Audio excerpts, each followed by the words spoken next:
migration dans le monde entier mobile. Donc émission vous allez baser beaucoup plus sur la réalité autour vivre awa na makamutali par exemple misala babala famille tout ça va conseil va contribution na ba union so to sunga na ka émission pour que batu boza un peu éclairé batu bazoya sika na mboka et partout ce que nous bozali to comme pour partager expérience na émission na biso na kata santa. Donc pour auto réussir makambwana donc ça dit beaucoup santé puisque chaîne rotambo yango mon côté de sengeli bo s'abonner na invité bino vraiment bo s'abonner et belé hein et puis bo partager émission na biso et puis bo appuyer les Congolais pour que l'émission oyo et ça m'a ndenge singé.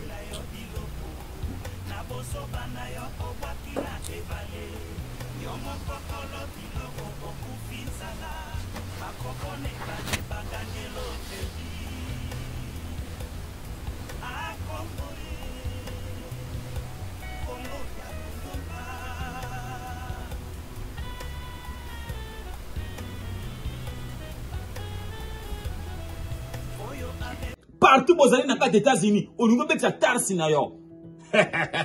Tarsi moto betaka tarsi na nenga malunga.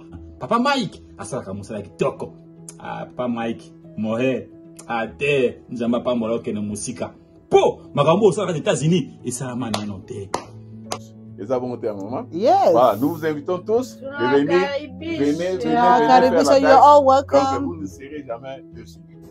Bana ya États-Unis, bana ya Amérique mobimba, bana ya New York, ya Californie, na Las Vegas, na kati ya Atlanta. Na mboka ya ba 001 mistere. Adolf. Balobi likamu na likamu ezali na ngonga na yango. Pona ba taxi na bino na kati ya Itza. États-Unis d'Amérique. Contactez Moyele TV. Numéro ya komwana na se. Mabuka na kufa. Soko yoki soni ekomela yo. Luka bantu ya Moyele TV bakolanela yo pona makambo etali taxi na yo. Oyebi ke kokamwa mbete ya solo. Oyebi ke na sanzolami wana ne makambo. Na kuya kokata na kingo likolo ya koloba. Soko yoki soni ekoboma yo. Numero yango wana na se bo Luka Moyele TV akosalela bino makambo nyonso yo kana yebisi bino wana. Na makambo etali taxi na yo. Nzambe ana kate po asali akokai kosala. Bo pesa confiance nimbo kujwa résultat yo bomoni. Songe Chobana yo. To sengi bino boya ebele ba bureau na biso po to sala bino taxe ya kitoko. To sala taxe na prix ya kitoko ya se oyo bokolela nango te na bokozwa mbongo na bino bokozala tranquille bokoyoka vraiment esengo ya kosala taxe pa na biso. Okoki simplement kobenga biso pozwa ba explication na numéro oyo ya 404 996 7579 partout place bozali na Georgia na Amérique mobimba soka bolingi koya kosala taxe boya ebele bokuta biso bandeko na bino toza awa. Vraiment so travail na biso ozali na problème moko te ko s'inquiéter bato bazo sala individuel na bato bazo sala business boyeba ke so bolingi bo sala couvert bo sala na muto azali honnête pe muto ako protéger bino na ba éventualité nyonso oyo kokoya. Donc biso bureau na biso ezali boya bo sala taxe ya bino bozwa décision malamu parce que boko regretter ngote. So bolingi botia rendez-vous toza na place na biso na Atlanta na adresse o na nia pesa bino boko koya directement na bureau eza na 2100 Park Lake Drive Northeast Suite B7 Atlanta Georgia na 0030076. Alors, pour na bao nyonso, bandeko nyonso, bozali na Atlanta, bozali na Georgia, bandeko nyonso bozali na États-Unis d'Amérique. So lingi, place kitoko, est-ce que vous avez taxe na bozali na déception en temps bukete, donc vous fixez pas problème non même en carrière, vraiment tout est bien sécurisé parce que vraiment tout ça nous musa nenge sengeli. Donc nous vous invitons tous. Et ça, bon terme, maman. Yes. Voilà, nous vous invitons tous de venir. Venez faire la taxe. You're all Donc, welcome. vous ne serez jamais dessus. Donc, We c'est la bino déjà, ils sont déjà prêts pour lancer un moussala. Donc, c'est un peu ça. It is Le temps est time. déjà. It is Ok? time. It is Donc, on time. a bino bientôt. Appelez Bisso. Un Bisso. D'abord, numéro de Pessi. Si vous avez besoin de ça, sa taxe na yo, please contactez Monsieur Mike Mohel. Vous n'allez jamais déçu. I've been doing my taxes from him. Banda tamula ina tikala jamais que j'ai problème na IRS. IRS tikala jamais que tinde langa mail que non problème que ça s'est passé quelque part na taxe langa donc. So qu'on sa tax na yo, so qu'on fait na Georgia, Lawrenceville, anywhere around Atlanta. So qu'on sa tax na yo, please contactez Mr. Mike Mohel. On vous a jamais déçu. Merci. Mes salutations. Je m'appelle Diva Mabroki. Je viens vous inviter à faire votre taxe chez Papa Mike. Moi-même, je suis client chez lui. Ça fait plus de 2 ans que j'ai fait mon taxe là-bas et je suis toujours satisfait. Alors, je vous invite à faire votre taxe chez lui et vous ne serez pas déçus. So, toye awa lisusu pona ko motiver biso nyonso pona taxe na biso ezoya ya 2023. So, to sengi bino boya ebele ko sala taxe na bino et papa Mike Mohel. Vraiment, okozala jamais déçu. Mike Mohel, azo sa taxe na ye kitoko.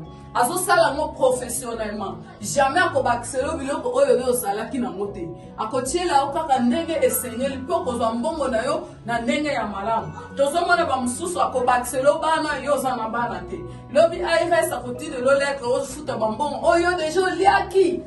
Moni yo moko eza pasi. Boya et pas Mike Mohel. Venez chez Mike Mohel. Venez nombreux pour ça la taxe en 2023 et cause à la kitoko.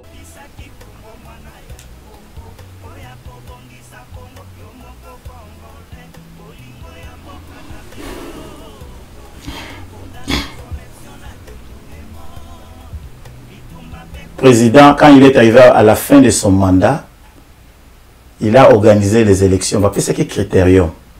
Être congolais, avoir l'amour de la partie et puis avoir l'amour de l'association. Être intéressé. Donc, j'étais intéressé à Sali. Après, batailler le besoin. Que tous les comités étaient partants. Alors, tous les postes étaient à pourvoir. Alors, tous ceux qui se sont sentis en œuvre pour l'association, brigade qui peut candidature, puis gagner. Nous sommes allés par les élections sans tricherie en cette journée-là du 27 novembre 2022. Ndé Sali qui est bimi président. Oui. Vous savez qu'il y a une influence. Influence, il y a Nini. Influence de mon côté. Est-ce que les critères locaux, là, par exemple, pose à la membre association, ou à le président, il faut tant à la classe, il faut dans le moins niveau, il faut dans l'ancien. Quelles sont les conditions en cas pour aux postes? Bon, notre association sans but lucratif, assemblée des Azar souveraines, Bayaki, Batalaki, Bamonique, t'opposer conditions que non, il faut avoir des à tu citer tout à l'heure, chef de l'État, pour être président de la République, il faut au moins les critères à classe. Cette fois-ci, il y a éducation dans le Congo la fois passée. Alors, il faut être congolais âgé de 40 ans, etc. Mais pour Nabiso, il faut d'abord être congolais, avoir l'amour, il faut se sacrifier pour les intérêts des membres de la ville. Mais si vous mettez Ndenge Tozabwe, Ndega Tozabwe, ça va? Vous voyez que n'est-ce pas? Même le président, président Fachi, a retombé, ou bien Félix Tshisekedi a retombé na vidéo Otozoloba, a talipé Longino, Oyo Nani, Elongo SCP Singaï, Abino, Maître Jano, toi la personne na Congo. Ozonga. Je suis là pour le Congo, non? Je suis pour le Congo. Ok, c'est-à-dire qu'on a l'ambition politique quelque part. Pourquoi pas? La politique, c'est la gestion de la société. Mais si on le rôle là-bas. Mais ce qui n'est pas pour savoir que nous travaillons pour la nation congolaise, volontiers j'irai à la. Donc, ce qu'on dit bien, bon, on dit que l'élection est à quoi? Bon, on dit bien, Maître Jano a déjà l'ambition politique.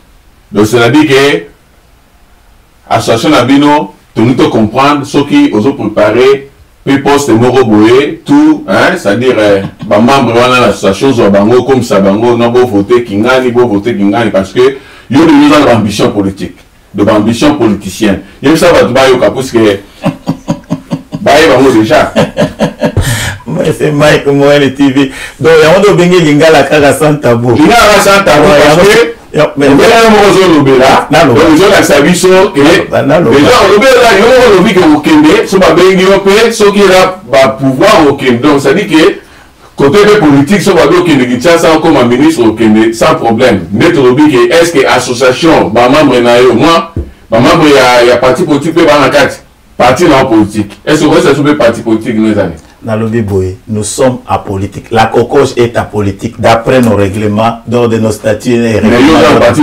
Dans un parti politique, mon côté. Si je suis appelé comme un expert, qui ne contribuer pour le progrès, développement Congo, je sauterai l'occasion à la première occasion. Je saisirai l'occasion. Je serai ces postes-là à la première occasion. Donc pourquoi?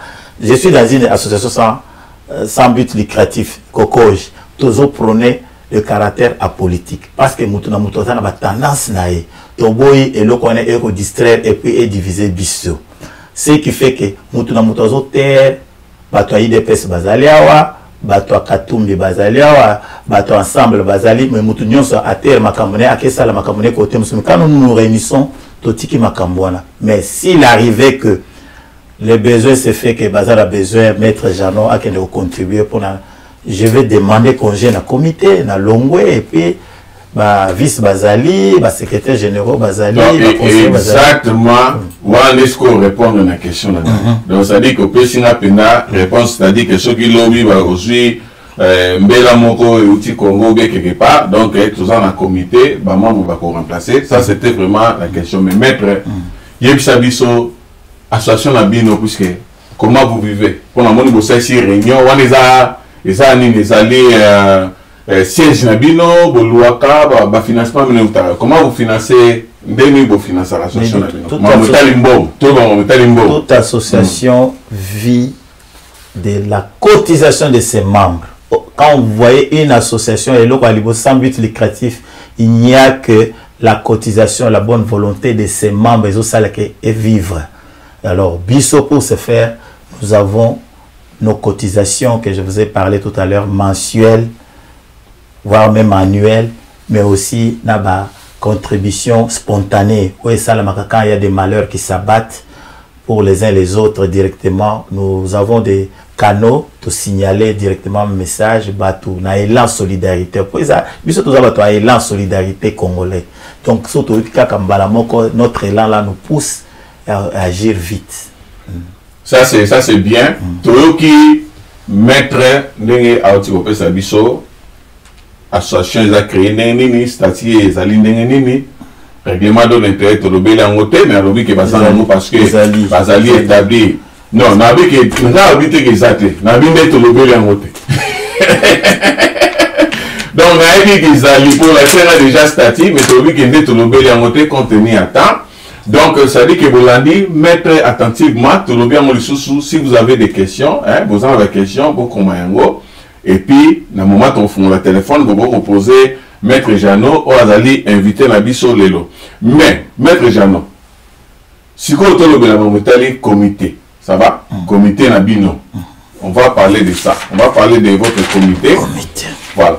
Mais avant ça, téléspectateurs, je vais vous mettre d'abord Makamu o mettre à l'obaki lorsque bazaki na assemblée na bango général bongo tokene na question na biso pour tout le bien mamotali comité o ya bango ya cocoche tout na biso nyos comité qui gère avec moi pour que vous les connaissiez aussi en cas de besoin que vous ne soyez pas surpris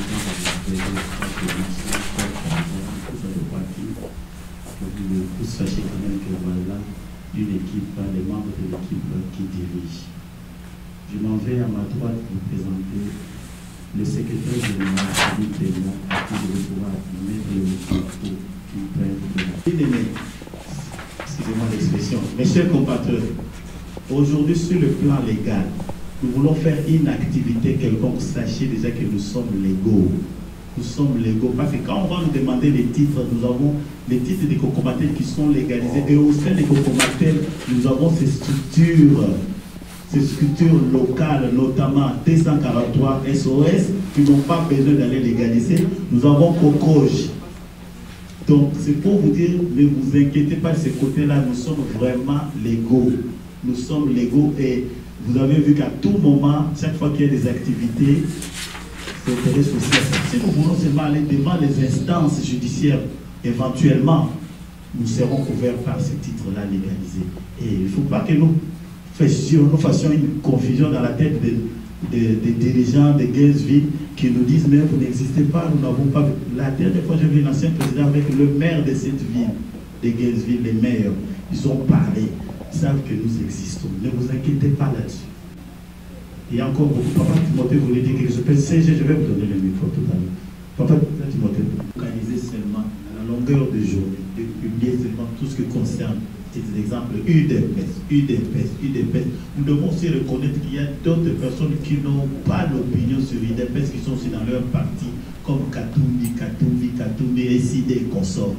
Ça risque de nous perturber. À cet instant. C'est comme ça que on a bien voulu que chacun reste. Vous pouvez rester sur votre page WhatsApp, sur votre page Facebook, vous pouvez mettre au sein de la COCOJ. C'était des bons escients qu'on a eu à vraiment écrire cette disposition pour ne pas nous laisser dans des guerres sentimentales, pour éviter qu'il y ait vraiment compromis à travers la cohésion et l'entente que nous voulons comme base de la communauté. À cet effet, je voudrais donner aussi la parole à Papa Dédé, qui a déjà rencontré ce genre de problème plusieurs fois. Moi, je me souviens une fois, j'avais eu à poster et immédiatement j'avais été désactif. J'ai dû appeler Papa Timothée. Il m'a dit, Papa Jano, si tu as une opinion, allez seulement sur République RDC 2021 à cette époque-là. J'ai dû l'appeler, j'ai dit, je ne savais pas. J'avais mis quelque chose ayant opinion politique. Il m'a dit, nous avons d'autres plateformes. RDC 2021 pouvait le faire, mais pas ici. Et il a dû me reconnecter à Cocomatel. C'est pour éviter ce genre de conflit. Je vais vous passer la parole. Et je vous passe aussi la parole. Ok, na base Binonio Sobolandi, intervention il y a Maître Jano, dans le cadre il y a Assemblée Générale et à COCOJ. Mais Maître Netolobi, si vous avez un comité Nabino Yasika ya COCOJ. Oui. Le comité, ça lit combien de jours au lobby? Comité Nabiso. Donc ça dit que c'est depuis quand vous êtes là. Nous sommes là depuis notre élection le 27 novembre 2022. Ok. Donc ça dit voilà aussi quand. Tous Sika nouvellement élu et puis nous avons connu seulement une première assemblée générale la seule et puis nous allons faire d'autres. Alors après notre remise et reprise, nous avons déjà constitué. Notre comité a été constitué depuis le jour de notre élection, le 27 novembre 2022. Mais maître, alors, nous sommes configurés de la manière suivante. Okay. Nous avons un président, je suis en exercice, j'ai un mandat de 2 ans renouvelable une seule fois d'après les statuts. Je ne peux pas aller au-delà. Alors, après moi, il y a le vice-président qui est M. Junior Mamona. Après vice-président, nous avons le secrétaire général Freddy Mpenga.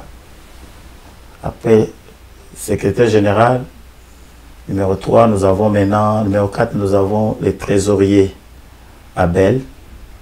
Après Abel, nous avons l'adjointe qui avait été lui aussi désignée, parce que ça, elle doit provenir d'un choix. Quand il y a un besoin, d'après les statuts, le comité, à travers une assemblée générale, peut désigner, mais en tout cas, il a été élu aussi à main levée, Maman Wivine, comme trésorière adjointe. Après, nous avons les conseillers, Papa Timothée, lui-même se déclare conseiller naturel. Et puis, nous avons Maman Mimi, Maître Mimi, qui est aussi conseillère. Et puis, nous avons Papa Patrick, qui est chargé des relations publiques. Alors, à la prochaine, nous sommes au nombre de 7, nous sommes au nombre de 8 maintenant. À la prochaine Assemblée Générale, il sera question que nous nommions certaines personnes dans le poste où ils allaient, notamment le poste il y a relation avec d'autres associations, et puis poste il y a chargé des culturels et sociales, et puis aux affaires sportives. Et là, nous pensons tous aux jeunes moraux dynamiques, tout ce qui concerne la jeunesse, pour que les jeunes soient impliqués dans notre association. C'est une affaire de nos parents. Quand même tous nos jeunes, que ce soit les jeunes, les enfants de Mike Morel qui sont là aussi dynamiques, les enfants de l'ancien secrétaire général qui sont aussi dynamiques, Papa Sami, les enfants de Pierre Nteko, à l'ancien président, ces enfants, ils ont aussi des jeunes gens. Partout dans chaque famille, il y a des jeunes gens qui sont impliqués lors de la prochaine assemblée pour que, comment, la mobilisation, et bien, on peut mobiliser que les jeunes sont remarqués, les jeunes qui militent dans l'assemblée. Donc, tant que tous sorry, non, quand même, cette fois-ci, ils ont quand même promis. La prochaine assemblée, le président Touzanga, Bazali et Belé, Bazo participer à la cotisation à Bango. Mais, l'assemblée générale, Jourana, Bamouna quitté. Pour des raisons de service, va travailler dimanche à 16h. Mais, en tout cas, il y a 3 postes à pouvoir et qu'au salement dans la prochaine assemblée générale.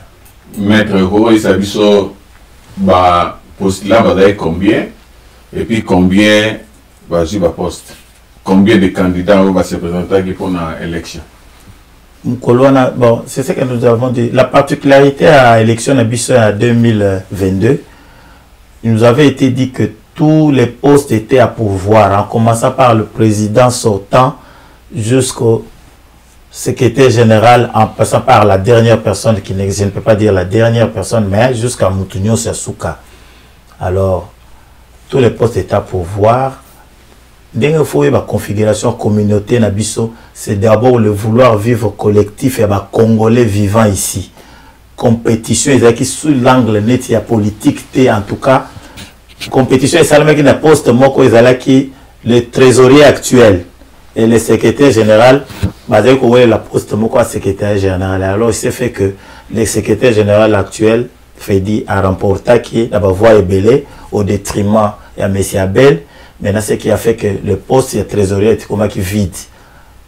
Tu voudrais maintenant continuer dans le poste Oyo, oui ou non, alors tout est sous assemblée. Tout le monde dit qu'il faut que ce soit une élection. Vous voulez aller dans la poste, l'assemblée a dit oui à la grande majorité et il a été désigné.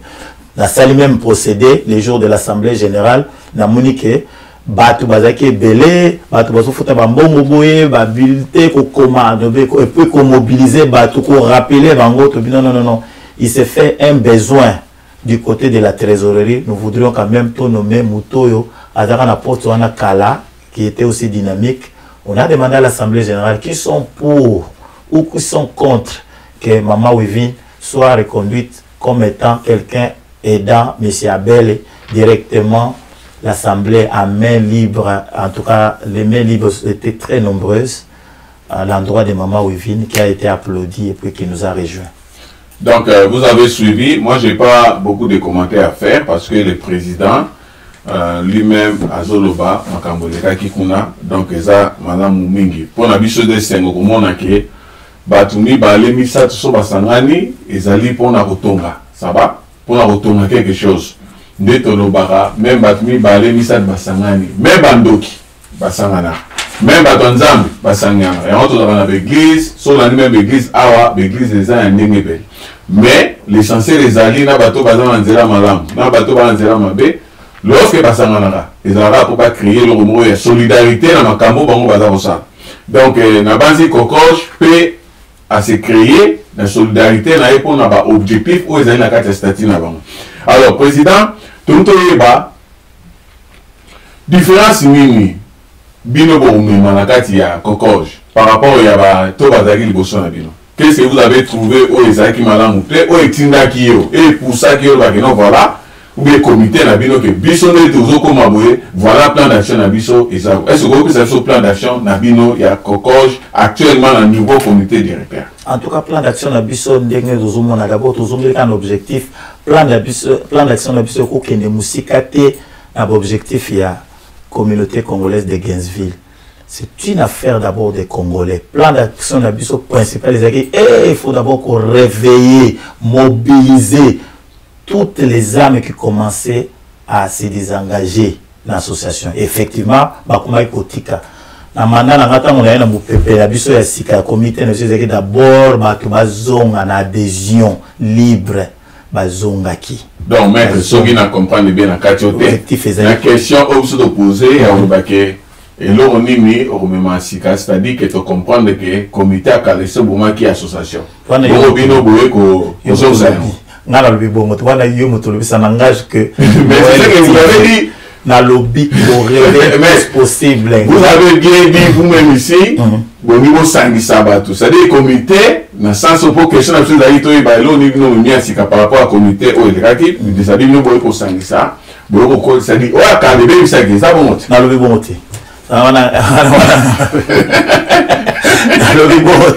Wana ça n'engage que Mike.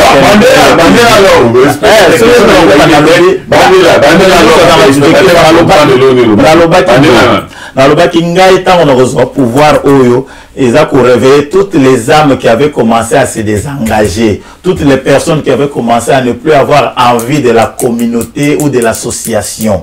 N'a eu rappeler Bango et puis Namouni Salemi.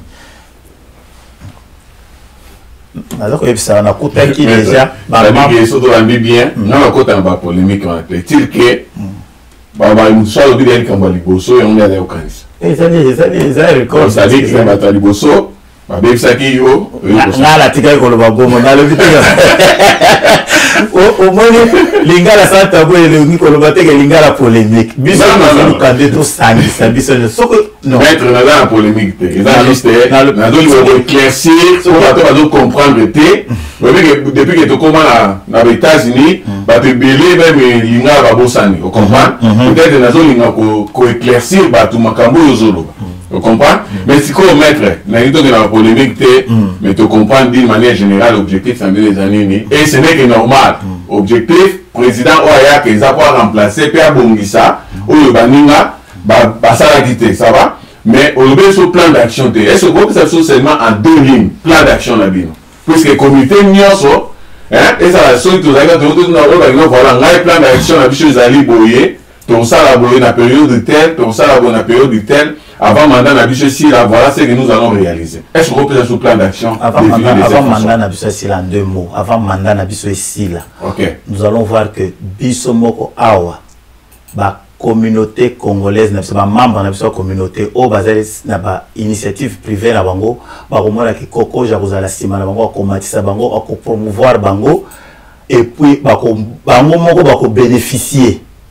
Ba membre na biso o nyos bako nyata awa États-Unis ba uti koya baza déjà bien prise en charge. La prise en charge ya congolais anemo wana na ebisio wana ne objectif na biso prise en charge de tous les congolais o ba uti koya pour leur intégration wana ne cheval de bataille cheval de bataille nangai tant on le belango expliquer à téléspectateurs parce qu'il y a un point réservé pour ça mais ça vient déjà sur la parmi ma plan d'action mais beaucoup plus les téléspectateurs faut comprendre que mettre Jean dans les bélas pour le bas mais compte tenu à temps peut-être on a besoin pour bengaé personnellement particulièrement au fait servir nos explications moi mingi koleka biso alors mettre tout le bas peut servir seulement en 2 lignes. Quelles sont d'abord l'activité depuis qu'encore j'ai bandit, l'activité au ancien comité au banda qui en au bureau déjà vous réaliser et puis quelles sont les activités que vous avez programmées dans votre plan d'action à réaliser à long terme, à moyen terme ou à court terme. Est-ce que vous voyez que ça va téléspectateur? Oui, oui. Ouais. Donc à peine élu, tout ça qui est babilo comme les canaki dans la médiaté. Et qui na niveau réinsérer les âmes qui s'étaient déjà découragées, tous ceux qui ont connu des problèmes à deuil et consorts, à l'actif, tout ça lui-même sous l'ancien. Donc, nous avons aidé pas mal de gens. Maintenant, comme objectif, avant tout ça, l'Assemblée générale. Après notre assemblée générale, Baeko et Tamboli, d'ici là, d'ici le 22 avril, le 23 avril, nous allons faire la prise en charge psychosociale. Il y a des membres, par rapport à l'intégration de la bataille, cheval de bataille Nabiso. De deux, il y aura le food drive et Koleka, grâce au partenariat moko signé na Batumoko, une association moko AIDS Relief. Le 23, je lance déjà l'invitation à Batunyoso. Aux gens problème sur le plan psychologique, sur le plan social, sur le plan intégration.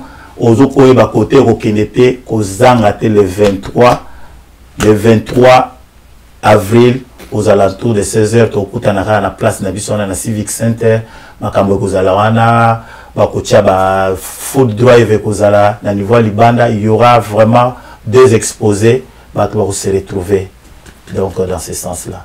Donc, troisième objectif est que pendant l'été, ils ont annoncé pendant l'été, notre comité est au profit d'abord de la jeunesse. Il y aura des rencontres sportives, match et ma koto, il va y a ville mususu,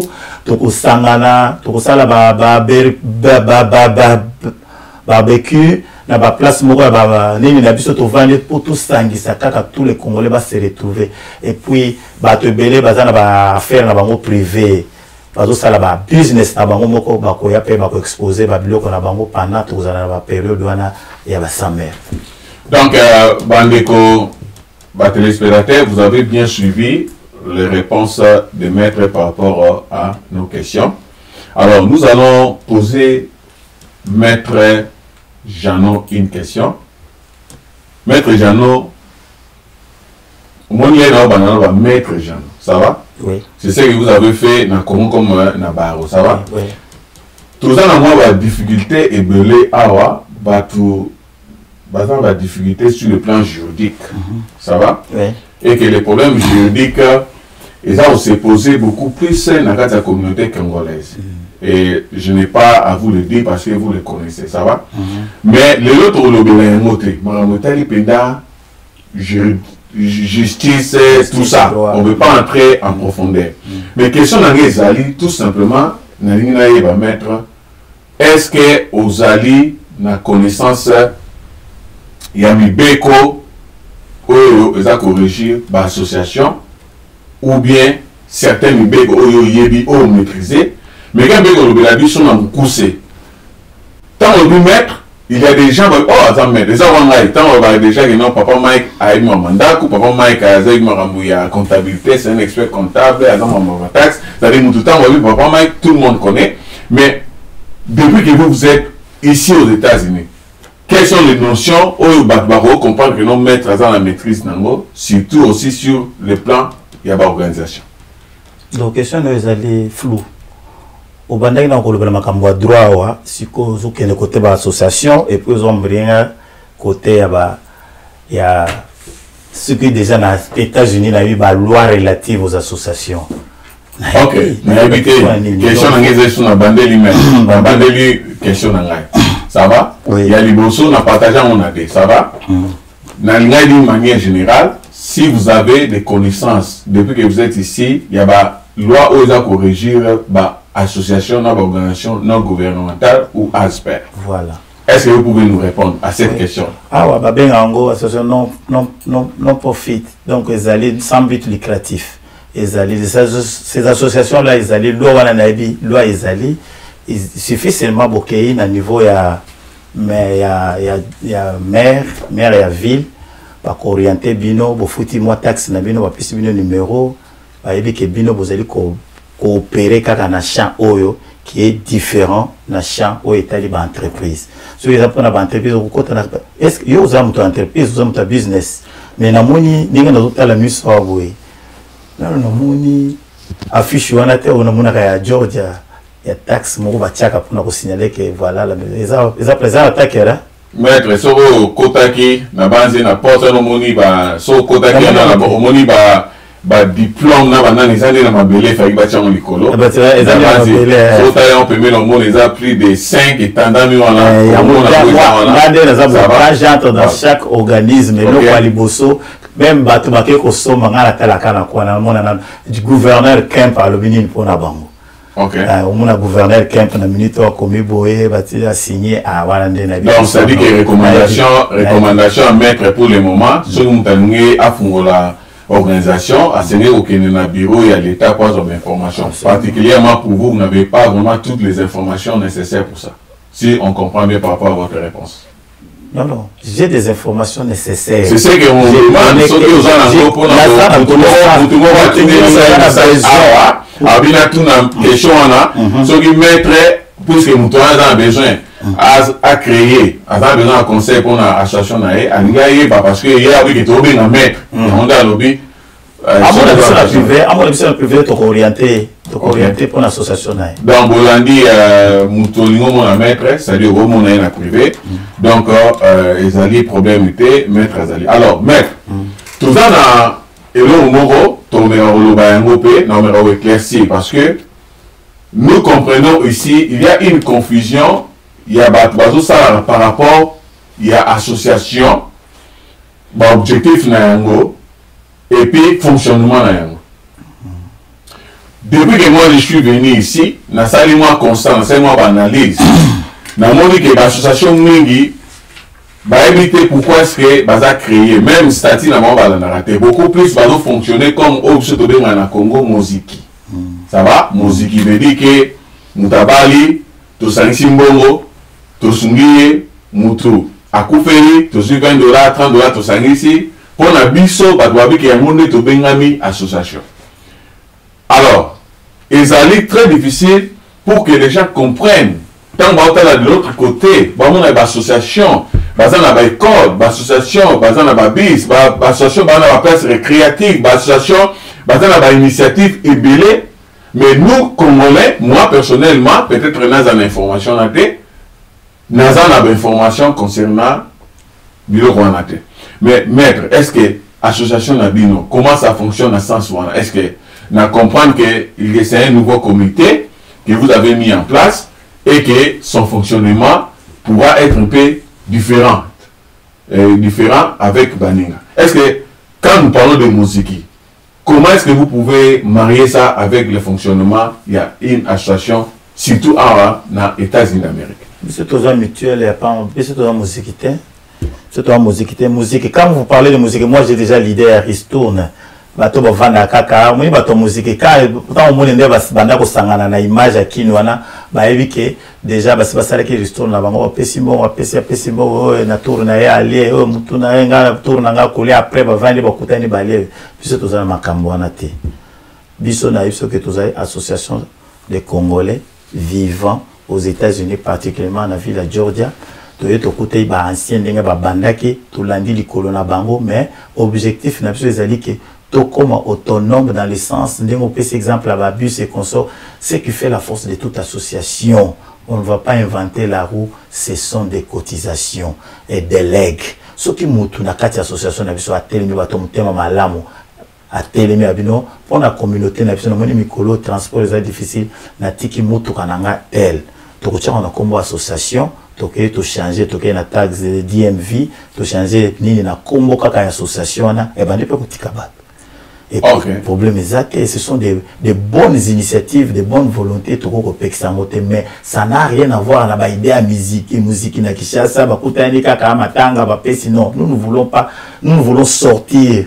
Matanga, ce sont les épreuves qui arrivent dans chaque personne ou association. Donc, il faut minimiser en haut. Quand ça arrive, difficulté. Dernièrement, nous avons na sala qui face na moi si on a cité comme on a été à ça qui problème qui à Bali incompréhension na mobile na type ba ko comme c'était na niveau ya homeless alors quand on m'a appelé à nous a koki ko vanda na kati ya shelter te bolu que les places à vendre to idée à travers ba membre de l'église ba ko zoyer ba PC place moko ya bien avant dans le cas maintenant il était bien un problème maintenant ya nini na green na expiraki alors faut attraire l'association Makasi Nabango et Zalakande cotisation volontaire et des legs et des donations.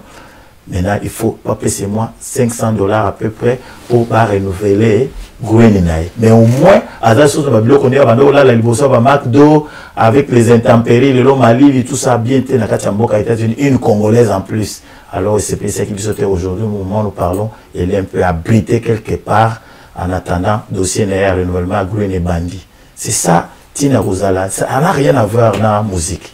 Musique, et ça, la Makamboanate. Ok, ça c'est bien. Je suis impressionné dans l'exemple précis. Alors, maître, toqué dans l'étape Moussoussou et Michel Nabiso, tu m'as dit à nos téléspectateurs, c'est très important que maître Azoro expliqué Biso Kokoch Moussani Asara. On a basé Bolandi très bien, Marambo Baron déjà Basalaka en passant, Nenga Lobi. Alors, maître, Biso question Nangina Tunayo.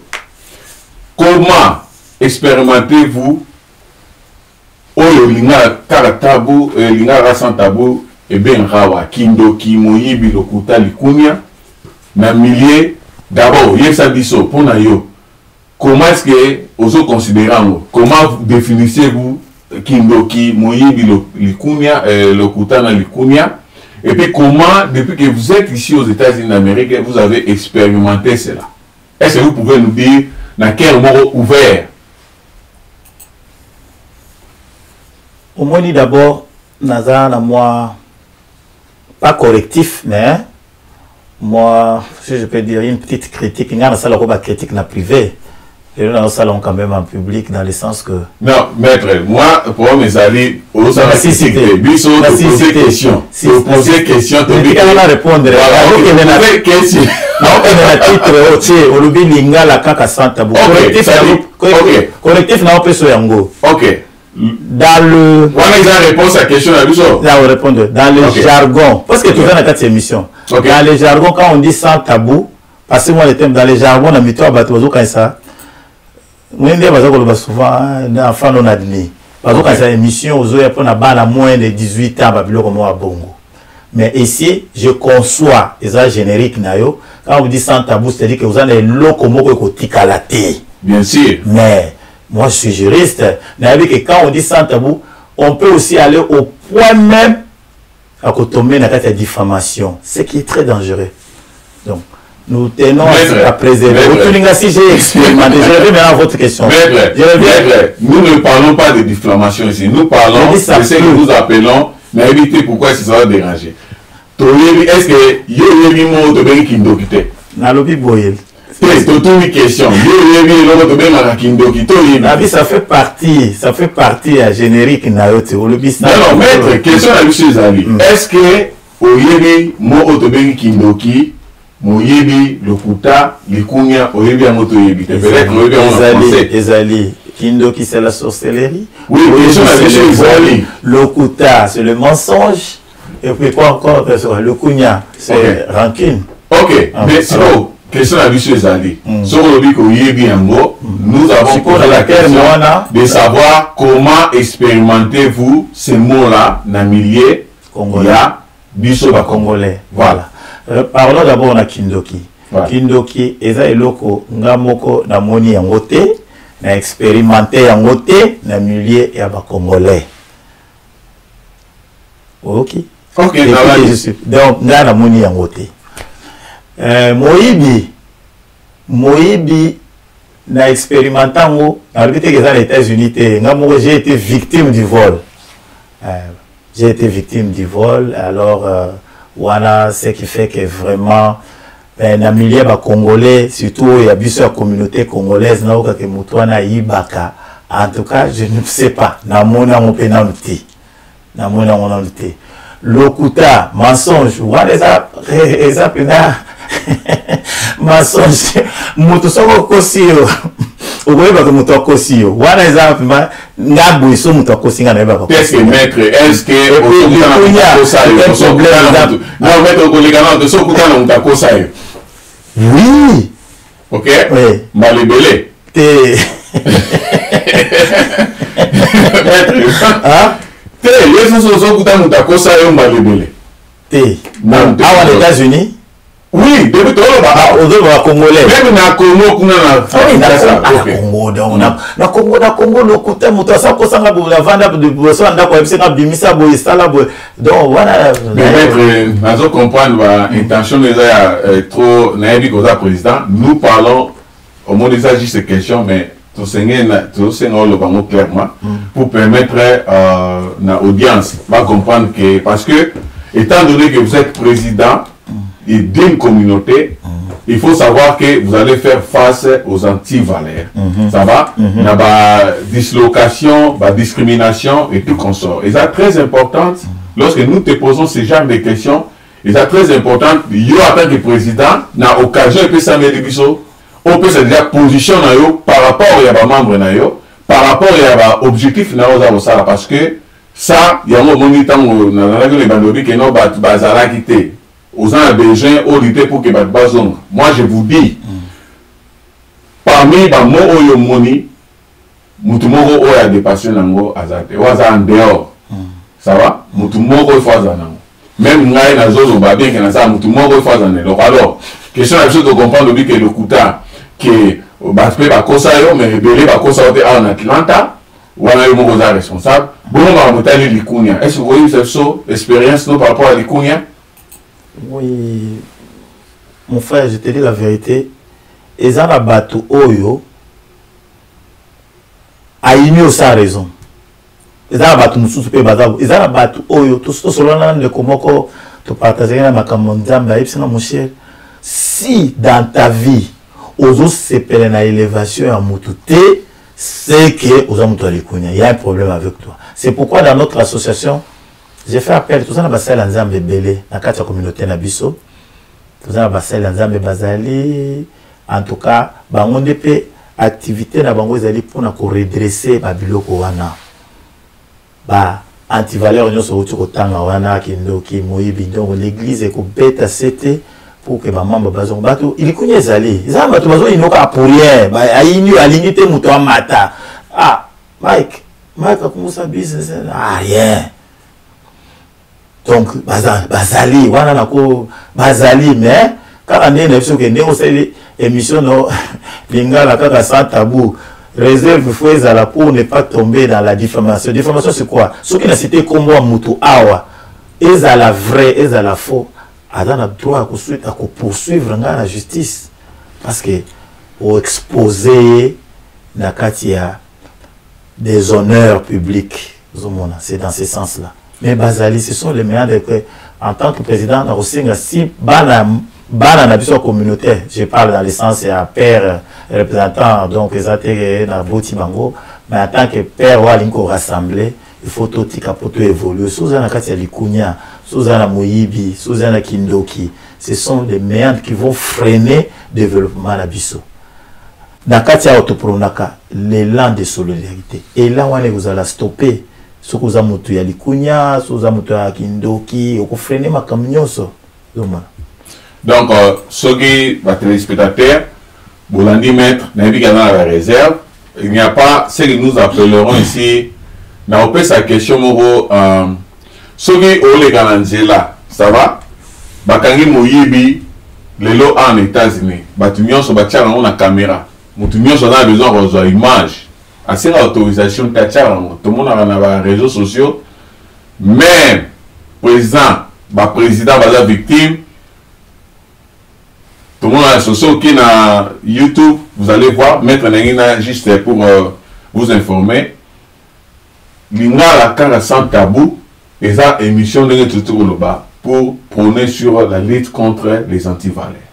Parce que nous devons faire en sorte que dans cette communauté congolaise, ça va, l'iloko et disparaître. Ouais. Donc ça dit que moi, dans cette émission à l'Inga sans tabou, vous comprenez? Nous ne venons pas ici pour citer les noms des gens, au moins que la personne Yemoro a préféré à l'Obango, pour passer parce que tu as et ça aussi, personnellement, si il y a un problème, on va aller te rejoindre, te publier un mot, en tant que mon pandissant. Et vous allez en avoir un impact parce que, missionnions sont tous l'effort pour te bamibé, avant tout ça, la musala, autre dans ça. Tout ça, on a plaisir, tout ça, on a n'engagé single. mais objectif na chose ali to lutter contre bizaleli ya mabe. Alors maître nalingi toujours nalingi beaucoup plus tolobela puisque tu as besoin de comme osunga association peut-être na ba réponse au ça et permettre batu ba comprendre. Bon na monde oyo ya kindoki moyibi lokuta likunya oyebi ke biloko wana marchaka na songi wana oyebi songi commérage. Non, ça dit que songi, ça dit que est-ce que oui songi, non songi. Ils ont colportage, ils ont commérage. Voilà. Na CP là qu'ils ont quand on a eu to solo là qui na quatre assemblée générale. Aux hommes la image sur solo l'accepté mais peut-être est-ce que na quatre image on a mona est-ce que au moins il secrétaire général azawana te mais azala qui na quatre. Donc c'était plan moko ka balaxi image on est dans un monde les kabriza les agneaux sauté. Bah tout ce qui m'a le ancien secrétaire général. Alobaki lokwana et PSTP et tout qui monte mananga papa Sami alobi a Sami sa discipline quand il vous reçoit chez lui bo solo la makambo teli yona ye koya la kombo mutute c'est quelqu'un qui est déjà aguerri a moni disait que meloko mo ele kanaki a pesa ki tamo eloko wana interpellé que mutunyo so kozala tenter so ke papa na yo bandaka na moni moni metezana yo mona gendeni. Oui, non, halt, stop, parlons de ce qui nous concerne. Donc, on a déjà battu un il faut maintenant valoriser. Ce sont des valeurs. Et des photos, total à Makambo, ils ont beaucoup plus. Les petits gens, tandis que les grands esprits, faire, business, donc, c'est ça, en fait, ce que dit, vraiment, vous avez totalement raison. Vraiment, j'ai aimé votre intervention à tel point que vous avez compris. Moi, je suis de voir dans mon côté responsabilité aux zones parce que peut-être moi j'ai géré beaucoup d'ONG à Kinshasa, Nazaki président provincial, le forum SIDA qui contient plus de 1000 ONG qui luttent contre le VIH/SIDA et on était en train de gérer les gens comme ça. Et puis Namoro, Nazana ONG et puis j'ai géré les gens en tant que chef d'entreprise dans beaucoup de sociétés dans le Congo.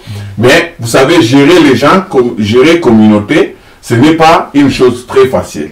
Na base d'une émission parce que lorsque nous parlons de Lingara sans tabou, nous parlons de vérité en face. Mais vous n'en faites pas. Il faut qu'on se parle de vérité en face pour que on passer soyez pour le bien corriger. Vous comprenez? Mais si vous êtes hypocrite, lorsque aux autres cela veut dire que vous favorisez quelque chose du mal. Vous appuyez cette personne-là et vous êtes en train de détruire la communauté. Donc vous détruisez une personne à côté de vous. Alors, Maître Webi, que songi, soto monia bien kalezaki, makamaba na basi. Webi que le comme ming na mibal. Est-ce que Webi? Oui, les balles sont basales. Voilà. Nana Webi ça clairement, il y a quelqu'un quand je préparais l'émission, ça va? Et ça m'a vraiment et tout ça na basi azalaki quand on lobby parmi batu oyo ozo ya managesbir ou bien nan mais la personne a reporté que non voilà nga pour nga vraiment pour na yé à kata courant na bata Gainesville pour na songi. Qu'est-ce que vous pouvez dire par rapport à ça? Oui, c'est un cas malheureux, ça arrive. Ce que nous et on a eu ce qui est en diffamation, c'est-à-dire qu'on attribuer biloko ezali en côté à se sentir offensé et puis à l'ongonae et belé. Donc mutaza victime, c'est ça arrive, c'est un malheur. Et on doit maintenant il faut le casco faire comprendre maintenant soit au basali mabe basengi pardon de continuer la bonne marche aux hommes. Donc, ça arrive. Ok, nous te comprenons que cette question, ce sont des questions très sensibles dont la sensibilité touche. Parce que même Maître Nengaza Awa, pour répondre, je suis sûr et certain qu'il réfléchit deux fois pour ne pas aussi léser les autres, surtout beaucoup plus au Badaba membre. Je comprends ça parce que, il faut que nous parlons. Il y a des choses qui font mal, mais si on n'en parle pas, on n'organise rien. Na base na idée à mettre ezali maman m'a belé mais boy baké communauté na biso ne tolobaka mingi et donc ezoboma biso makambo ozoti koloba. Ok maître na banzi to tikala wana te mais tolingi toyeba par exemple na moya suka parce que yo komi président. Qu'est-ce que vous allez faire si vous trouvez un membre de l'association Azana Makambouana, Lokuta, Songi, Moïbi? Qu'est-ce que vous prévoyez en tant que président pour la union et la Congolais dans cette association? Oui. Ce qui t'a, Moni Kindoki, Likunya, Songi, ce sont des tares. Ils sont toujours prônés élan solidarité. Alors, et là, ce qu'on pour briser l'élan wana, pour téléméyango. Dans un premier temps, on peut approcher la personne avec évidence. Kindoki, moi je parle de ma bureau, un colportage, ce qui est libiso na mutu, toko solo na mutu. La personne est libre, mais surtout à tout moment ils ont créé frein. Il y a solidarité, il y aura des sanctions, surtout soit un membre de l'association, on peut arriver pourquoi pas jusqu'au niveau de la radiation. Tout le monde n'a plus donc ailleurs tout le problème. Mais comme nous sommes dans un état de droit, Mboka Oyo, à tout moment nous ne pouvons pas nous ériger en instance judiciaire parce que la personne peut nous poursuivre, à quoi poursuivre Bisso dans les sommes offensés, à quoi poursuivre non, donc tout ça le avec réserve dans un état de droit, surtout si c'est avéré que quelqu'un a volé. Je pense seulement et le vol. Dans ce premier temps, parce que là, il y a une évidence. Si la personne est libre de vous poursuivre sur les instances judiciaires ou en abisso royauté. Mais surtout, qui ne connaît pas qui est pour Aïba qui est de l'autre côté, au moins, quand Moutou Bakangi, c'était faux, après, à régler la situation. On peut soutenir une telle personne. Mais Moutou dans ma camboya mabé, pour exhorter en tant que compatriote, ce qui a eu Bisso, tant mieux. Ce qui a eu Bisso, tant pis, et puis tu verras toutes les conséquences hollandaises. Merci bien, merci maître vraiment toi Nessengaoyambayo. Les réponses sont vraiment trop claires. Nabanzi maître à côté l'ambiance, il y a une ligne sans tabou, vraiment ils sont trop clairs.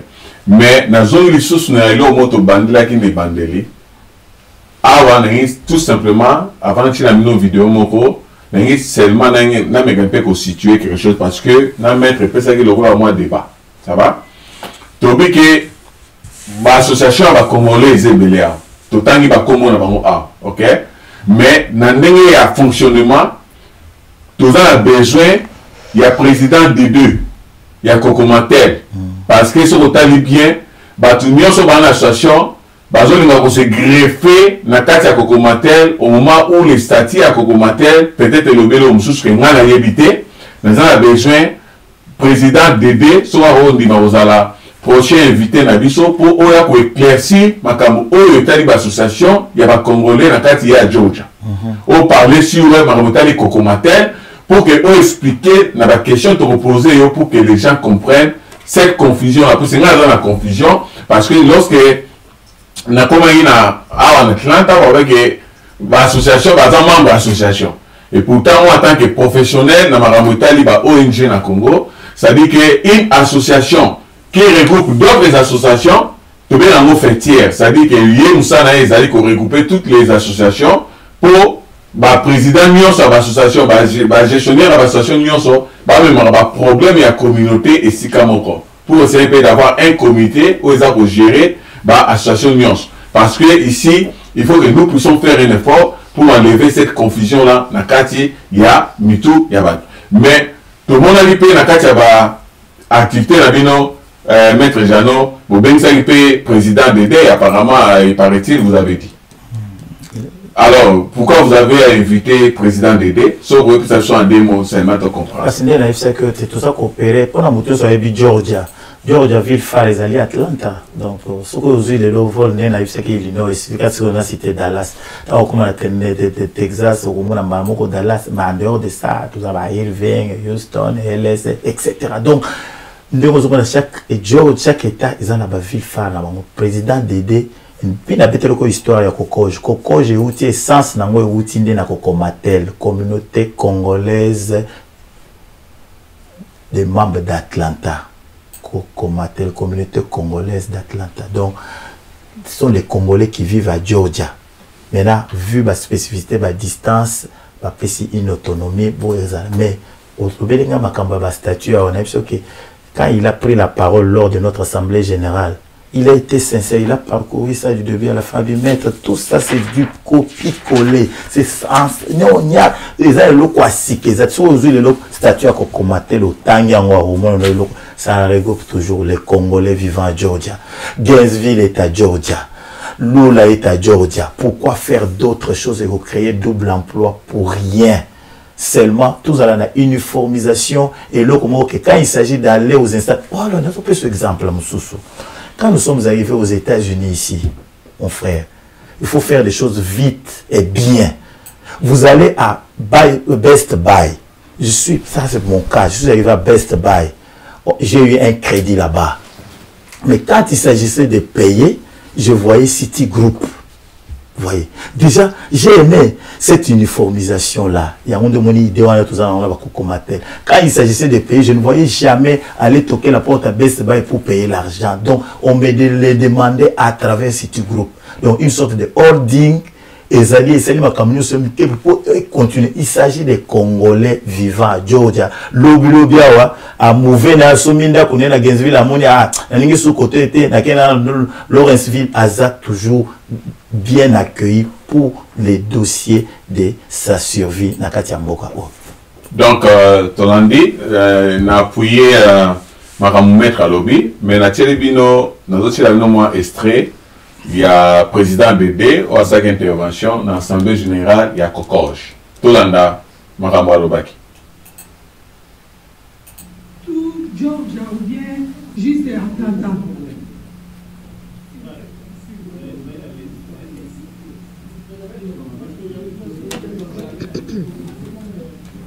Merci maman pour la question. Bon, il faut savoir que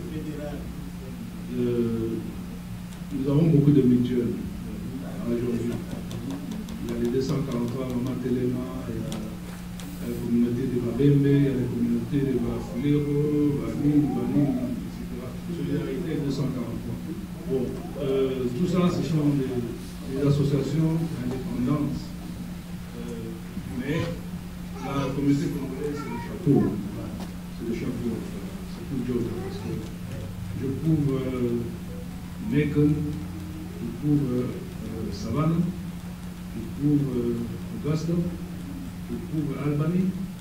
Tous les endroits où je vais d'ailleurs, la semaine prochaine, je serai tous les endroits où je suis, où la communauté participer dans des activités. J'ai avec moi les carnets de récits.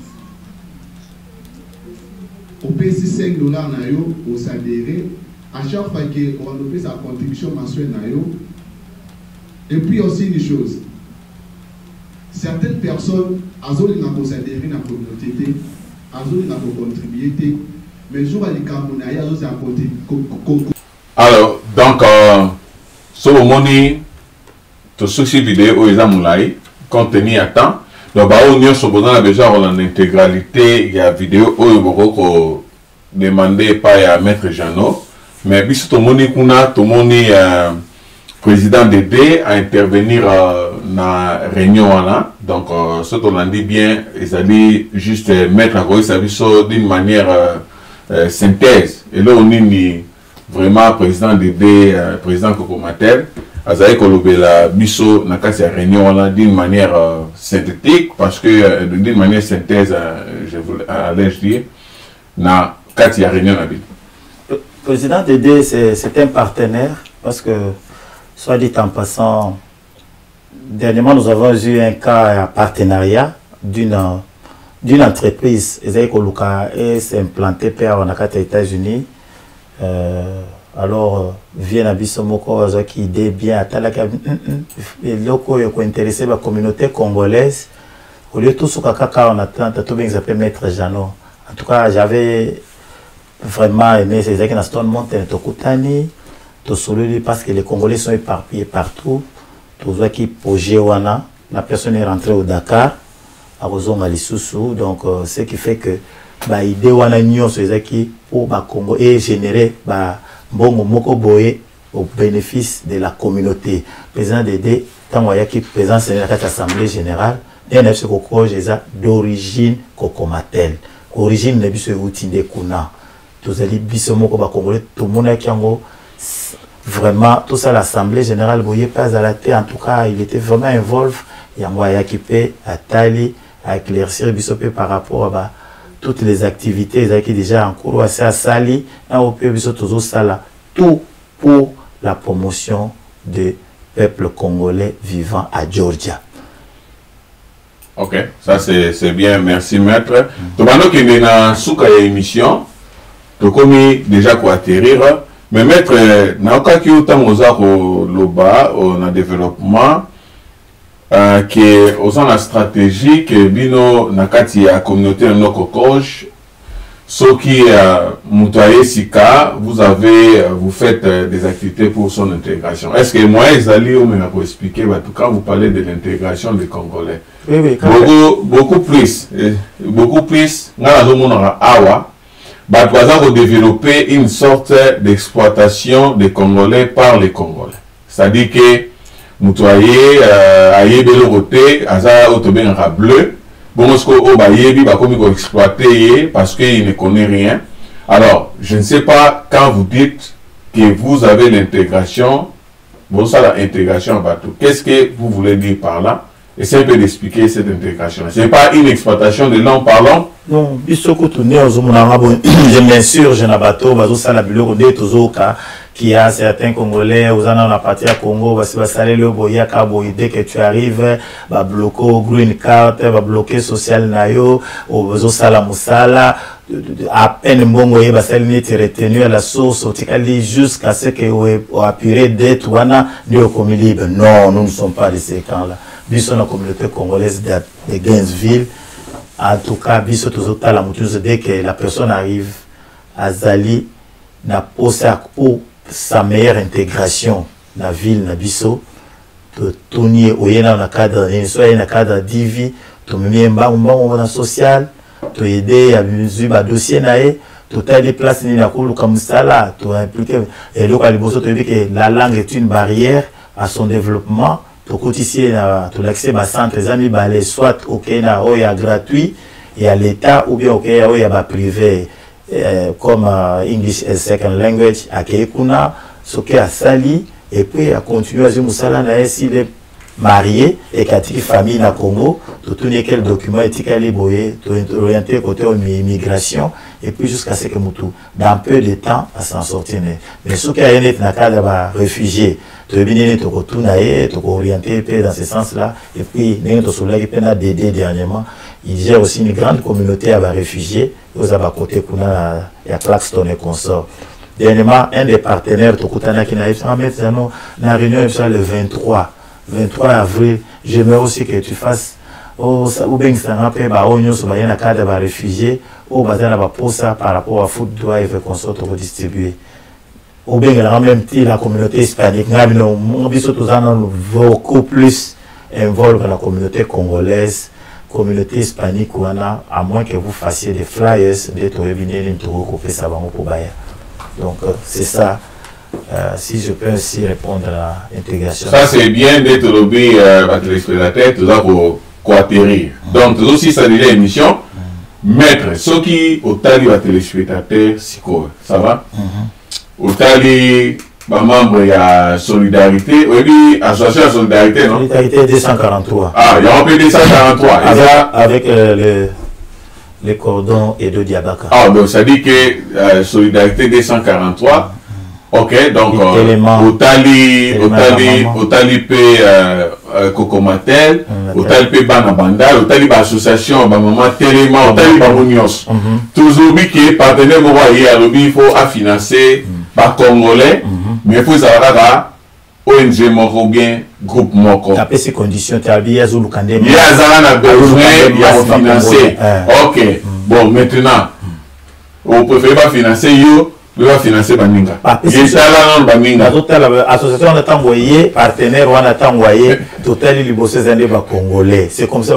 Question na biso to no ba awa. Soko aye, abi ke il faut na pesa financement yo ki ango Baninga pe ba yo ki. On préfère va financer Kokoche ou va financer Kokomatel ou bien solidarité. Question répondre ba. So ba biba pona ka moko. Moko, OK. So ba biba pona ka moko. OK. Olingina luka polémique. Tous les lots va évaluer tout pesa ka moko. Moko, to ni moko. Kokoche. Ba pesa Kokoche. Bolani là. Oui bien. Bolani c'est bien sûr. Donc ça dit que voilà la pour la CPC. Donc ça dit que bon, nous va conseiller ça raté. On a besoin au CPD ça. Financement, il est deux années. Aba Congolais. Papa, ce que je ici na 243, ils sont Congolais. Ce que je ici na Bandal, ils sont Congolais. Ce que je ici Téléma, ils sont Congolais. Ce que je ici Kokomatel, ils sont Congolais. Mais si nous avons on peut ça Kokoche. Si nous avons une information, on a du bosso. Donc, yo on dit que tout est qui me to solo li. Après, si nous sommes battus. Ok. Papa Dédé a levé à côté de répertorier, qu'on vulgariser dans toute la grande communauté Zakuna, ba Téléma, ba 243, etc. Ba Bana Bandal, na Okilelo. On a pris du côté, on a mené Tibou. Le problème est ça, tout ça va partenaire. Ça c'est bien, vraiment, tout à l'heure, Mambo, Soyumbo, les alliés, à vous avez dit, Baninga, Borobé, Banapé, tout est bien ou bien, surtout, Bichon va Congolais, souvent, comment ça fait. Donc, comme il a souka, mercredi, toujours, on a une dernière question. Donc, à quand l'Assemblée générale de votre association? Bon, d'après les statuts, on nous dit chaque trimestre, il faut tous en Assemblée générale, sauf urgence. Donc, quand il y a une urgence, le président peut convoquer une Assemblée générale extraordinaire quand il y a l'urgence. Donc, nous avons fait la première Assemblée, c'était au mois de mars. D'ici juin, nous allons à l'Assemblée Moussoussou. Mais entre-temps, le comité est à l'œuvre. Comme j'ai dit, déjà demain, nous serons dans la résidence de Papa Patrick à 16h où notre comité de 8 personnes, les 8 personnes vont se réunir pour d'abord évaluer l'Assemblée générale nationale et ensuite, quota le problème à partenariat aux OIL pour le 23 avril. Mais l'Assemblée générale à laquelle je vous convie au mois de juin, n'y manquez pas, soyez là, soyez là. En tout cas, je vous enverrai des flyers ainsi que tous les autres qui s'étaient un peu découragés pour être là. Ok, Tolandi, Bongo, maître, est-ce que depuis que vous êtes devenu président à Kokoche, vous avez déjà rencontré des difficultés quelconques? Oui. Par exemple. La difficulté, ils allaient d'abord dans la mobilisation. Dans la mobilisation, c'était une difficulté, c'était pas facile. Vous parlez avec des gens qui vous promettent que mon amitié, c'est déjà une des difficultés. Deuxièmement, ils allaient l'emploi du temps. L'emploi du temps. Donc, c'est un sacrifice. Vous devez être là au service de la communauté parce que vous avez accepté. Donc, c'est une difficulté normale, si je peux ainsi m'exprimer, dans le sens que nous devons supporter et faire avec. Mais la plus grande difficulté est liée à la mobilisation. Mais si vous avez à trouver une coordonnée association, est-ce que vous avez une adresse physique, aurait une quand bureau ils ont ouvert, c'est où on peut s'adresse, téléphone, tout ça. Comment est-ce que le contact bon, nous avons des contacts. Nous avons des contacts. Si vous voulez vraiment nous suivre, avoir d'abord mon numéro est ouvert à tout moment, je ne le ferme pas. Donc on fait ça à téléspectateur numéro en passant puisque comme vous êtes là. Oui, on a besoin d'un numéro nanga. Donc ben la 404 502 86 36. À Maître Jeannot, soit au Luki ou on a besoin de la secrétaire général Freddy.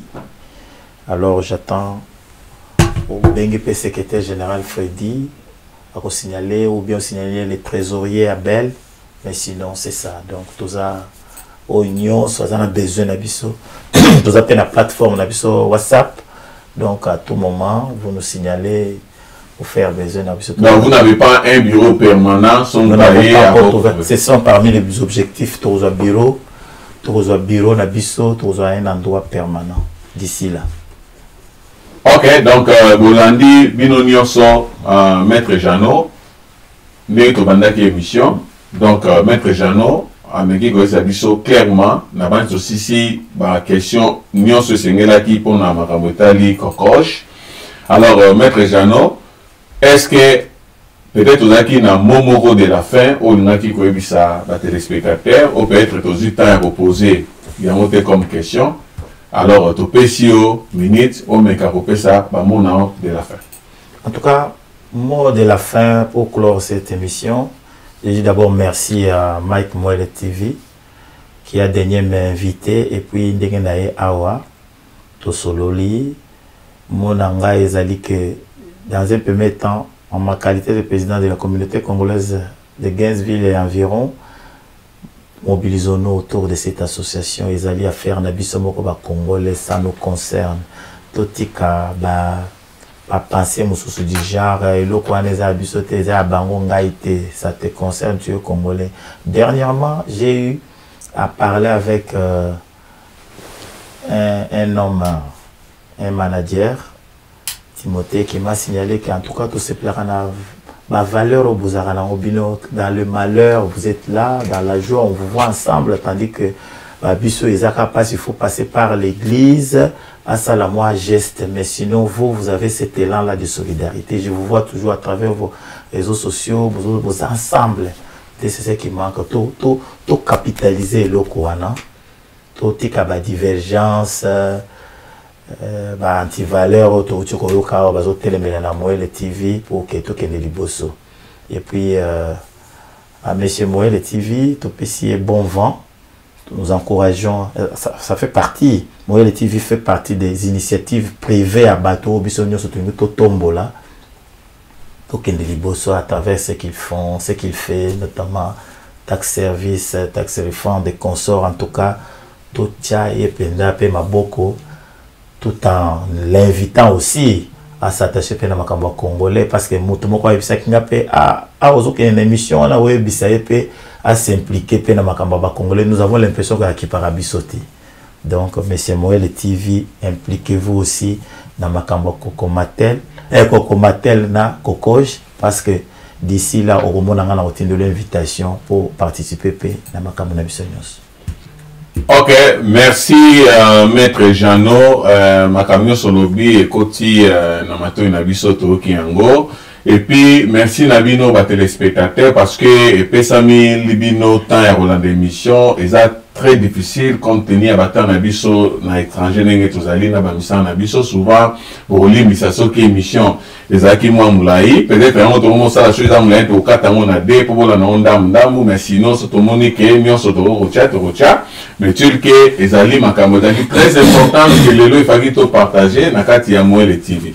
Alors na remeka un peu comme ko souligner moi ba point moko très nécessaire parce que bino ko souligner ko yeba ya liboso ezali et Moelle TV ezali pour na biso nyonso ba congolais na banzi j'étais un peu belé batuna pourquoi est-ce que ozwaki volonté ya osa la chaîne oyo na banzi chaîne nga libo image nga liboso vidéo ezaki nango juste na idée ya osa la promotion ya ba activité nga azosa nde boyebi naza agent immobilier naza professionnel en taxe et puis makambo belé tozosala mais na yeko constater que non tozo continuer biso a congolais tozo continuer ok na libulu pendant que ba communauté musu ba okende l'école. C'est comme ça on avait pensé d'abord que nous puissions parler de Lingara sans tabou. On va dire Lingara pourquoi? Pour voir que les linges sales, c'est là en famille. Donc on a Lingara pour que nous sous la communauté nous sous pas comprendre les téloniques sur le ballon sur le bique kindo kimoyi bilokuta likunya. Nous sous à autant la vie on est likunya kindoki c'est quoi? Mais biso to yebi et l'ikolobanine. Mais na kata communauté mususu bayebi qui a sorcellerie ils vont croire que biso ba commettre ba sorcier. Mais en principe ce total ba comportement na biso oyo zo ko regrouper nous tema mabe ya mon émission so ba mo on ndenge to prendre toujours. Alors les années au mot très importante il faut voyer. awa nalandi maître ndenge alobi toza na diffamation moko awa te toloba ba vérité soki oza na bamo oyo tolobi kindoki moyibi lokuta likunia préparer plainte mpona otanga na kombono te toloba nde bizaleli soki ozala na bizaleli wana lukolongwa parce que eza bien te toye awa on va pas citer les noms des gens omoke moto ye moko ya koloba so moto acite ndenge maître aleki atangi koma motu contenu ya comportement moko ya sepeli te là et regardez kaka ye biso tozolobelaka bacomportement soki omoni ke yo ozalaka wana yo moko ande ofandi na kiti wana okotobola kiti otoboli libula odindi yo moko mais totie otanga komono te moso ozalaka nango il faut longwa parce que bacomportement wana eza bien te tomona esuki ba-antivaleur oyo toza nango awa nakoyebisa bino quelque part les antivaleurs euti mpe beaucoup plus na basali ya nzambe e toyebisi bino ke tokolobela toza na liste tokopublie awa ya bafaux pasteur awa na Atlanta déjà toprovenir bino tokopublie yango parce que tozomonaki bapaster baye koboma bato awa cestadire ke eza na bato mosu aza paster te na Congo azalaki na ye moyibi moto alokuta kindoki me ntango aye awa na bapoto ye akomi bango paster so batuni yo ozwa bénédiction mokonini oyo nayebi te comment ça se passe babi ke yo komi paster tu vas voir beaucoup de gens ici bazotrompe bato or bazosaka na vie ya bato les familles se détruisent babana bakoma babandi bato bakoma bamiyibi mitema mabe ezobotama lokola biloko bakonaki na kati ya bilanga parce que il y a des faux pasteurs qui viennent détourner l'attention ya bana nzambe compte tenu ya baprofit et puis so otali bien mwana bapasteur ebele eza awa soki oza membre ne lelo okende église mosusu bokomi baennemi bokomi bavrai ennemi et puis ya mosusu okopesa mabonza mokolo opesa te akangeli mpe kanda ozo comprendre. Donc biso tokotanga awa faux pasteur eza émission moto kosalela yango mais toprovenir bino déjà so mona olingi pasteur na bino ezalaka faux moni ya faux pasteur tinda biso mpe kombo na ye mpe yebisa biso parce que ntango tokopublie liste bino nyonso boyeba yango parce que topublie liste ya bafaux pasteur awa na Atlante e bafaux pasteur toyebi biso bino déjà tokotanga liste mpe tokotanga esala bino bozala alors bandeko so bosepeli na lingala ya sans tabou na émission ya lelo ndenge toyambi toyambi maître Jano tosengi bino bo partager émission parce que bato ebele bazali na besoin ya kolanda émission pe basepela pe bayoka mateya mpona baoyo basepeli koparticiper na lingala ya sans tabou nous sommes là lobi toyesa bino invité nini mosu akoya mpona semaine ezoya mais lobi dimanche towana émission na biso régulière ya lingala ya sans tabou tokolobela pe sujet toujours na 16h oyo bakozala en direct bolanda sujet kozala ya makasi oyo tokolobela yango donc bolanda yango na basi tokokutana bino samedi oyo ezoya na invité oyo akolanda. Merci beaucoup. Bana ya RDC Congo démocratique, bana ya Brazzaville, bana ya partout dans le monde oyo atangana dai congolais nyonso même dai na se ya mai même obibaka na likolo oyo atangana dai na makila ya Congo RDC Congo bino nyonso amamba lozomo na dai kosenga na bino bo s'abonner massivement na Mongere TV bo bukana te ngai na lobaka makambo ngai na kosaka te na yebisi bino bo s'abonner massivement na Mongere TV bongo na kati ya Mongere TV Mongere TV ebimiseli bino mopange ya mama na émission oyo babengi yango na komo ya lingala kaka sans tabou yo kadenge makambo ye na lingala kaka sans tabou ezobunela bino na makambo ya ndenge na ndenge ezali kobuna na lutte contre les antivaleurs oyo bazali kopromouvoir mentalité mpe changement ya bakongolais oyo bazali na libanda ya mboka oyebi ke na sanzolami lokola na ndenge nyonso yango nalobi na bino olingi oyeba makambo ya mboka bona na lingala kaka sans tabou mpe lobosana te losabone na Mongere TV ne lokozwa lingala kaka sans tabou ne mpe lokomona mateya oyo bakoteya bino na kati aka na Mongere TV ba Congolais. Bana ya Brazzaville, ba Africain nyoto partout. Bobu Kanate. Obe na moyele TV wana kaka. Bazali kolobela lisusu makambo yetali immigration. Na kati ya mboka ya oncle ça. Tax. Bazali kobundela mpona etali tax. Na kati ya mboka ya oncle ça. Pe na moyele TV wana lisusu.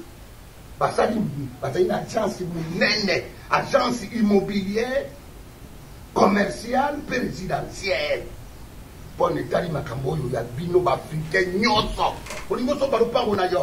Obe olingo teka lopango na yo. Kati ya mboka ya oncle ça. Okotate bango bango ne ba yebi ndenge ba kobulela yo. Yebi kaka ndenge nini ba kosala contacter bango ndeko comprendre makambo nyonso ezali koleka na kati ya mboka ya oncle ça. Amoyele TV bandeko na ngai ba Congolais ba Africain nyonso partout Bobu Kanate Moyele TV azali wana mpona kobudela bino. Oh mama Maluso Marubaki te na yebisi bino waza na mato ya koyoka ayoka eloko na sengi bino lo s'abonner massivement na Moyele TV ne lo komona yo nyonso ngai na lobeli bino tsobona bino omoni ndenge sopi bango tsobona bango